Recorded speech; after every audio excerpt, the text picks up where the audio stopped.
ভূতের হাত থেকে নিজের প্রেমিকাকে রক্ষা করার গল্প। সিনেমার নাম মঞ্জা। সিনেমার শুরুতে আমরা দেখি গুটিয়া নামের একটি ছেলেকে তার মা মারছে আর তাকে বলছে, বল আর এমনটি করবি? একটি মেয়েকে বিয়ে করতে চাই। তার নাম মুন্নি। মুন্নি গুটিয়ার চেয়েও 7 বছরের বড়। মুন্নির অন্য কোথাও বিয়ে ঠিক হয়ে গেছে। মুন্নির হবু হাজবেন্ডের খাবারের ভিতরে গুটিয়া ইঁদুরের বিষ মিশিয়ে দিয়েছে। এমন কর্মকাণ্ডের জন্যই মায়ের হাতে তার মায়ের খেতে হচ্ছে। একদিকে গুটিয়াকে ন্যাড়া করিয়ে দেওয়া হচ্ছে, অন্যদিকে মুন্নির বিয়ে হয়ে যাচ্ছে। রাতে আমরা দেখি গুটিয়া তার বোনকে নিয়ে কোথায় যেন যাচ্ছে। যাওয়ার সময় গুটিয়ার বোন গুটিয়াকে জিজ্ঞাসা করে, দাদা আমরা কোথায় যাচ্ছি? গুটিয়া বলে, চিট্টুকুয়ারি। চিট্টুকুয়ারির নাম শুনে গুটিয়ার বোন ভয় পায় এবং বলে, আমি চিট্টুকুয়ারি যাব না। গুটিয়া বলে, ভয় পাস না, আমি আছি না। চিট্টুকুয়ারি একটি বড় গাছের নিচে কালা জাদু শুরু করে গুটিয়া। এই গাছেই বসবাস করত শয়তান মানুষের আত্মাগুলা। কালা জাদু সম্পূর্ণ হলে জিজ্ঞেস করে, দাদা কি করছিস তুই?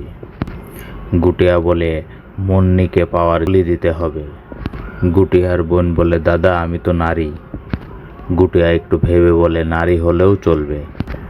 গুটিয়ার বোন পাশে থাকা সিঁদুর গুটিয়ার দিকে ছুড়ে দিলে গুটিয়ার চোখে দেখতে না পেয়ে গুটিয়ার পা গাছের শিকড়ের সাথে বেঁধে গাছের গোড়ায় গুটিয়া পড়ে মারা যায়।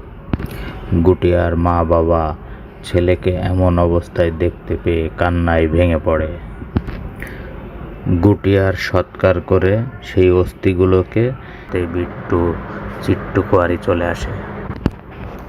একা একা সে চিট্টুকুয়ারি সেই গাছের নিচে চলে আসে যেখানে বসবাস করত মঞ্জা। আর সাথে সাথে সবাই ভয় পেয়ে যায়। মঞ্জাকে দেখতে পায় না, কিন্তু মঞ্জার আওয়াজ শুনতে পায়।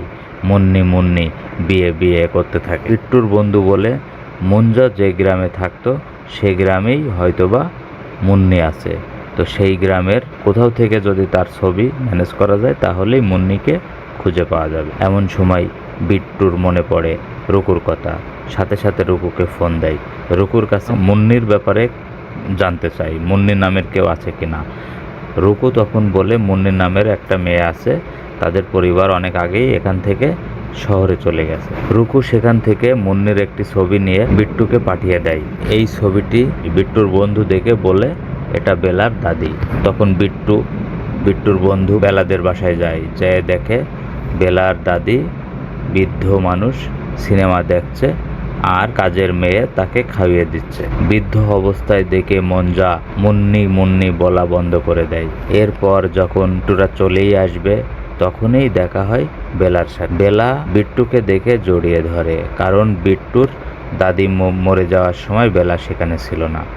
এরপর বিট্টুকে নিয়ে যায় জুস খাওয়ানোর জন্য। সেখানে মঞ্জা তো বের হয়ে চলে আসে। মঞ্জা বলতে থাকে, লাগেন বিয়ে বিয়ে বিয়ে। বিট্টুর বন্ধু বলতে, মঞ্জাজি আমি তোমার বিয়ে করিয়ে দিব, ফ্রিতে ভিডিও শ্যুটও করিয়ে দিব। মঞ্জা বলে, বলি বলি। বিট্টুর বন্ধু বলে, আমি তোমার শাদি করিয়ে দিব মুন্নির সাথে।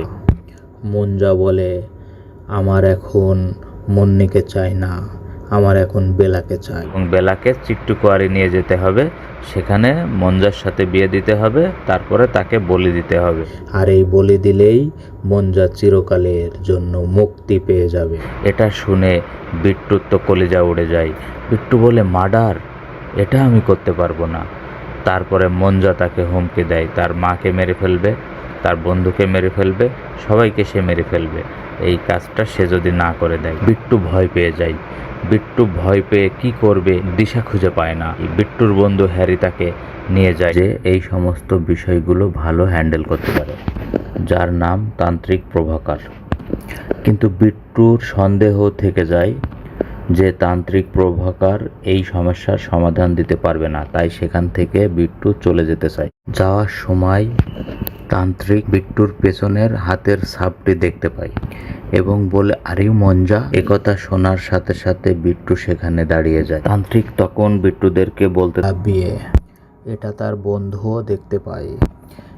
এমন সময় জলের সাথে দেশি মদ মিশিয়ে বেলাকে খাইয়ে দেয়, যার কারণে বেলার হুঁশ থাকে না। তারপর একটি ছাগল নিয়ে তারা সবাই বেলাকে বধূ সাজিয়ে চিট্টুকুয়ারি গাছের নিচে যায়।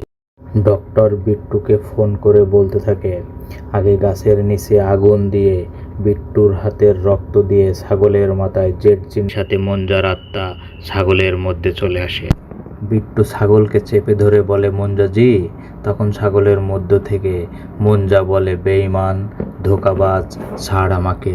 বিট্টু ছাগলকে জবাই করতেই যাবে, এমন সময় বেলার হোশ না থাকার কারণে বেলা বিট্টুর ওই রক্ত দিয়ে নিজের কপালে ওই চিহ্ন। মা বলে, পুরা ছাগল? তখন বাল্লু বলে, পুরা ছাগল খেয়ে ফেলেছি, কি করবি? এদিকে রুকুকে অভিনয় করে সার্কেলের মধ্যে নিয়ে আসে মঞ্জা, আর রুকুকে ধোঁকা দিয়ে মঞ্জা বিট্টুকে মারার উদ্দেশ্যে চলে আসে। বিট্টুর বন্ধু 1 নম্বর করার সময় সেই ছাগলটি দেখতে পায়, যার মধ্যে বেলার আত্মা ছিল। বিট্টুর বন্ধু ছাগলটি নিয়ে চলে আসে। তান্ত্রিক তখন বলে, বাল্লু যদি পুরা ছাগলটি খেয়ে থাকে তাহলে বেলার আত্মা বাল্লুর মধ্যেই আছে। তাই বাল্লুকে ধরে তার কপালে জেড চিহ্ন অঙ্কন করে দেয়।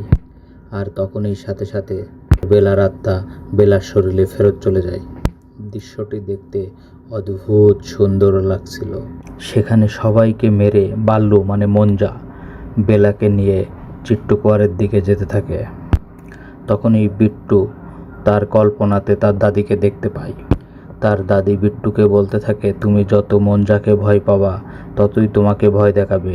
তুমি যদি সাহস করে মঞ্জার সামনে চলে যাও তাহলে মঞ্জাই তোমার দিকে ভয় পাবে। তারপর বিট্টু দেখতে পায় সেই লাঠিটি। বেলাকে বাল্লু গলা টিপে হত্যা করার সময় বিট্টু সেখানে চলে আসে সেই লাঠিটি নিয়ে। বিট্টু লাঠি দিয়ে বাল্লুর পিঠে মঞ্জা সেখানে চলে আসে, এসে বিট্টুকে গলা টিপে গাছের সাথে চেপে ধরে। বিট্টু এই সুযোগে তার রক্ত দিয়ে গাছে একটি জেড চিহ্ন অঙ্কন করে, আর মঞ্জার আত্মা গাছের ভিতরে চলে যায়। বাল্লু সেখান থেকে পালিয়ে যায়। মঞ্জা তখন গাছের শিকড় বাকড় দিয়ে বিট্টুদের উপরে হামলা করে দেয়। বেলা তার পাশে একটি কেরোসিনের জার দেখতে পায়, আর সাথে সাথে গাছের দিকে ছুঁড়ে মারে। বিট্টুও সাথে সাথে গাছটিতে আগুন ধরিয়ে দেয়। গাছটি পুড়ে যায় আর সব কিছু স্বাভাবিক হয়ে যায়। বিট্টু তার নর্মাল লাইফে ফিরে আসে। কিছুদিন পরে বিট্টু আবার দেখতে পায় গাছটি কে যেন কেটে ফেলছে, আর মঞ্জার আত্মা আবার জেগে উঠেছে। এভাবেই মুভিটির গল্প এখানেই শেষ হয়ে যায়। তো মুভিটি কেমন লাগলো বন্ধুরা? যদি ভালো লাগে তাহলে একটি লাইক, কমেন্ট, শেয়ার দিয়ে যাবে। সাথে সাবস্ক্রাইব করতে কিন্তু ভুলবেন না।